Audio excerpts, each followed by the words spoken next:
बुद्धं शरणं गच्छामि।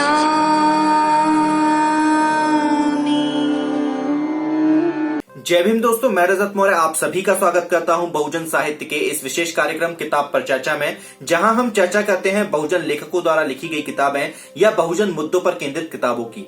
दोस्तों, आज फिर हम बात करेंगे संविधान पर, भारत के महान संविधान पर। शुरुआत करने से पहले आप सभी से मेरा निवेदन है कि वीडियो को पूरा देखिएगा और चैनल को जरूर सब्सक्राइब कीजिएगा ताकि अगले वीडियो का नोटिफिकेशन आप लोगों तक पहुंच सके। दोस्तों, हमारे देश का संविधान पूरी दुनिया में सबसे बेहतर क्यों है? संविधान के एक आम आदमी के जीवन में क्या मायने हैं और संविधान पढ़ना एक नागरिक के लिए क्यों जरूरी है? इन बातों को हम कुछ जानी मानी हस्तियों के वक्तव्यों से समझने की कोशिश करेंगे। इन वक्तव्यों को मैं इस किताब से पढ़कर आपको बताऊंगा। ये किताब संविधान का संक्षिप्त रूप है। इस किताब में कुल 50 पेज हैं। पूरे संविधान को 50 पेजों में समेटकर कुशल चंद्र जी ने बहुत ही नेक काम किया है, क्योंकि भारत का संविधान की जो भाषा है वो बहुत ही कठिन है। एक आम नागरिक उसको नहीं पढ़ पाता है। अगर आप भी इस संविधान को मंगाना चाहते हैं या पढ़ना चाहते हैं तो कॉन्टेक्ट नंबर यहाँ पर आपको स्क्रीन पर मिल जाएगा। आप वहां से नंबर लें और कुशल चंद्र जी से संपर्क कर लें। शुरुआत करते हैं हम सभी के आदरणीय परम पूजनीय बाबा साहब डॉक्टर भीमराव अंबेडकर जी के वक्तव्यों से। बाबा साहब क्या लिखते हैं? बाबा साहब कहते हैं, मैं गर्व के साथ कह सकता हूं कि इस देश को दिया यह संविधान एक अद्भुत दस्तावेज है। ऐसा केवल मेरे द्वारा नहीं कहा गया है, बल्कि कई लोगों द्वारा, संविधान के कई अन्य विद्वानों द्वारा भी कहा गया है। जो लोग बाबा साहब पर यह आरोप लगाते हैं कि उन्होंने केवल एक जाति विशेष के लिए काम किया, उनके मुंह पर तमाचा है बाबा साहब का यह अगला वक्तव्य। बाबा साहब लिखते हैं, मैंने किसी एक जातीय समूह के लिए काम नहीं किया।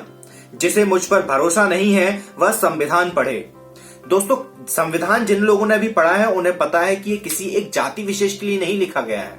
इसमें इस देश के अंदर रहने वाले हर एक नागरिक के हक और अधिकार सुरक्षित किए गए हैं, चाहे वो किसी भी जाति, धर्म या पंथ का हो।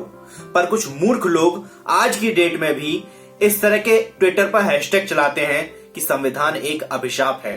थू है ऐसे लोगों की सोच पर। आगे बाबा साहब लिखते हैं, मेरे जाने के बाद ये मत समझना कि मैं मर गया।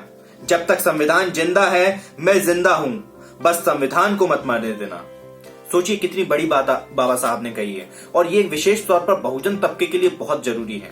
हम लोगों ने क्या किया है कि हमने बाबा साहब के नारे हमेशा लगाते हैं, जय भीम, जय भीम, जय जय जय जय जय भीम, लेकिन हमने कभी अंबेडकर को उठा के पढ़ा नहीं। हमने कभी उनके द्वारा लिखी गई सर्वोत्तम किताब संविधान को पढ़ने की कोशिश नहीं करी। हमने कभी उनको समझने की कोशिश नहीं करी। अगर मैं गलत हूं तो आप लोग मुझे नीचे करेक्ट कर सकते हैं कमेंट बॉक्स में। इस देश के 95% बहुजनों के घर में आज भी संविधान नहीं मिलेगा। उनके घर में रामायण, महाभारत, गीता तो जरूर मिल जाएगी। उनके घर में ब्राह्मणवाद से जुड़ी हुई ढेरों किताबें मिल जाएंगी, लेकिन संविधान नहीं मिलेगा। ये बहुत दुख की बात है। डॉक्टर अंबेडकर को नीचा दिखाने के लिए जो लोग ये आरोप लगाते हैं कि संविधान तो देशों से चुराया गया है, सिर्फ कॉपी पेस्ट किया गया है, उसका जवाब भी डॉक्टर अंबेडकर खुद देते हैं। जब इस देश के संविधान का प्रारूप निर्माण किया जा रहा था तो लगभग 60 देशों के संविधान से सामग्री एकत्रित की गई थी। 60 देशों का संविधान पढ़ा गया था। जो लोग ये कहते हैं कि सिर्फ कॉपी पेस्ट किया गया है, क्या मैं कहूं उनके ऊपर। डॉक्टर अंबेडकर ने प्रारूप की कुछ आम आलोचनाओं का जवाब देते हुए कहा कि मुझे यकीन है कि अन्य देशों के संविधानों का अंधानुकरण करने का जो आरोप लगाया गया है वह संविधान का पर्याप्त अध्ययन न किए जाने के कारण लगाया गया है। जिन लोगों ने अपने जीवन में एक किताब उठा के पढ़ी नहीं होगी, लिखी नहीं होगी, पढ़ने की कोशिश नहीं की होगी, जिन्होंने जिंदगी भर सिर्फ गौमूत्र पिया होगा और गोबर खाया होगा, वो लोग भी मुंह उठाकर संविधान के ऊपर लांछन लगाते हैं, संविधान को कमतर साबित करने की कोशिश करते हैं। और ऐसे बहुत से लोग आज की डेट में सत्ता में बैठे हुए हैं जो संविधान को बदलने की बात करते हैं। जहां तक इस आरोप का संबंध है कि संविधान के प्रारूप में भारत सरकार अधिनियम 1935 के अधिकांश प्रावधानों को ज्यों का त्यों शामिल कर लिया गया है, मैं इसके बारे में कोई समायाचना नहीं करता। किसी से उधार लेने में कोई शर्म की बात नहीं है, इसमें कोई चोरी नहीं है। संविधान के मूल विचारों के बारे में किसी का कोई पेटेंट अधिकार नहीं है। दोस्तों, आप लोगों को ये बात जानकर जरूर गौरव होगा कि भारत देश के संविधान के आधार पर कई देशों का संविधान भी बनाया गया है, लिखा गया है। संविधान पढ़ना क्यों जरूरी है, इस पर डॉक्टर फैजान मुस्तफा ने बहुत ही बढ़िया बात कही है। डॉक्टर फैजान मुस्तफा कहते हैं, यदि आपको विज्ञान, गणित, इतिहास, राजनीति विज्ञान नहीं आता है, आपको कोई फर्क नहीं पड़ेगा, लेकिन हर व्यक्ति को इस देश का कानून जानना जरूरी है। संविधान पढ़ना इस देश के हर नागरिक के लिए बहुत ज्यादा जरूरी है। लोग इस बात को बहुत हल्के में लेते हैं और कभी संविधान को पढ़ने की कोशिश नहीं करते। इस बात से मुझे एक वाक्य याद आया। जब मैंने अपनी 12वीं पास की थी और मैंने अपने लीगल फादर से ये कहा कि मुझे वकालत करनी है, तो उन्होंने पलट के ये जवाब दिया कि वकालत करके क्या चप्पलें चटकानी है। ये जो मेंटलिटी है, ये सिर्फ मेरे लीगल फादर की नहीं, ये इस देश में हजारों लोगों की, लाखों लोगों की, करोड़ों लोगों की है। संविधान को हम बहुत हल्के में लेते हैं, पर संविधान बहुत ज्यादा जरूरी है।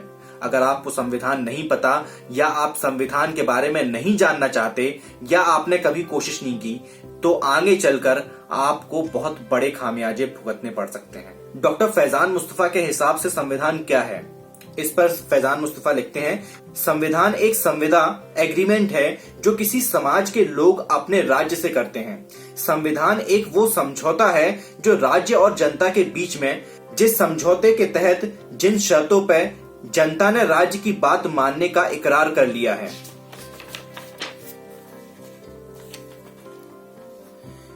कानून का शासन, रूल ऑफ लॉ के तहत जनता का राज्य से समझौता है कि आप हमारे जीवन की रक्षा करो, आप हमारी संपत्ति की रक्षा करो, आप हमारी गरिमा की रक्षा करो, और हम आपके बनाए हुए कानून का पालन करेंगे। यह इकरार, एग्रीमेंट है। आगे डॉक्टर फैजान मुस्तफा लिखते हैं कि संविधान अपने आप में जनतंत्र को मजबूत नहीं कर सकता, संविधान अपने आप में देश को नहीं बचा सकता। हमें एक और चीज की जरूरत है, वह है संविधानवाद। नागरिक जब जागरूक होता है तब जनतंत्र मजबूत होता है। इस किताब में लिखा हुआ है कि भारत की संविधान सभा ने संविधान बनाया है। संविधान सर्वोच्च है क्योंकि संसद को संविधान ने बनाया है, न कि संविधान को संसद ने। संविधान निर्माताओं ने एक ऐसे राष्ट्र का सपना संजोया था जो धर्म, जाति, पंथ की समूची विविधताओं से परे हो। संविधान के बारे में कई और महत्वपूर्ण लोगों ने महत्वपूर्ण बातें कही हैं, जिसमें पूर्व राष्ट्रपति प्रणब मुखर्जी ने कहा है, हमारा संविधान एक जिंदा दस्तावेज है, न कि पत्थर पर खुदा हुआ कोई स्मृति चिन्ह। यह सामाजिक, आर्थिक कायापलट के लिए अधिकारों और विशेषाधिकारों की गारंटी का दस्तावेज है। उच्चतम न्यायालय के पूर्व मुख्य न्यायाधीश रंजन गोगोई ने संविधान दिवस के अवसर पर कहा, हमारा संविधान हमारा मार्गदर्शन करता है। मुश्किल के समय में संविधान ही रास्ता दिखाता है। हमारे हित में यही है कि हम संविधान की सलाह के अनुसार ही चलें। यह हमारे हित में है कि हम संविधान के दायरे में रहते हुए उपयुक्त सलाह लें।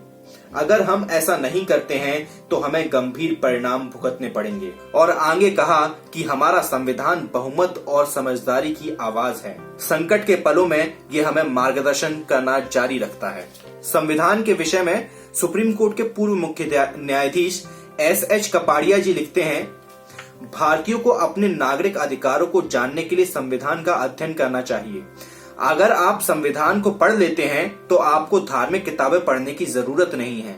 आप संविधान में ही भगवान पा सकते हैं। संविधान का ज्ञान प्राप्त करना डॉक्टर अंबेडकर के लिए वास्तविक श्रद्धांजलि होगी। सुप्रीम कोर्ट के एक और पूर्व मुख्य न्यायाधीश रामचंद्र लाहोटी लिखते हैं, संविधान सभी धर्मों का धर्म है। सुप्रीम कोर्ट के न्यायाधीश रोहिटन फली नरिमन लिखते हैं, हर व्यक्ति को यह याद रखना चाहिए कि पवित्र ग्रंथ भारतीय संविधान है और इसी पुस्तक को हाथ में लेकर भारत के लोग एक राष्ट्र के रूप में एक साथ आगे बढ़ते हैं, ताकि वे मानवीय प्रयासों के हर क्षेत्र में आगे बढ़ सकें और मैग्ना कार्टा या ग्रेट चार्टर ऑफ इंडिया के द्वारा निर्धारित लक्ष्यों को प्राप्त कर सकें। नोबेल विजेता वेंकटरमन रामकृष्णन लिखते हैं, भारत को जिन बातों पर गर्व होना चाहिए उनमें से एक यह है कि इसके पास अत्यंत प्रबुद्ध संविधान है।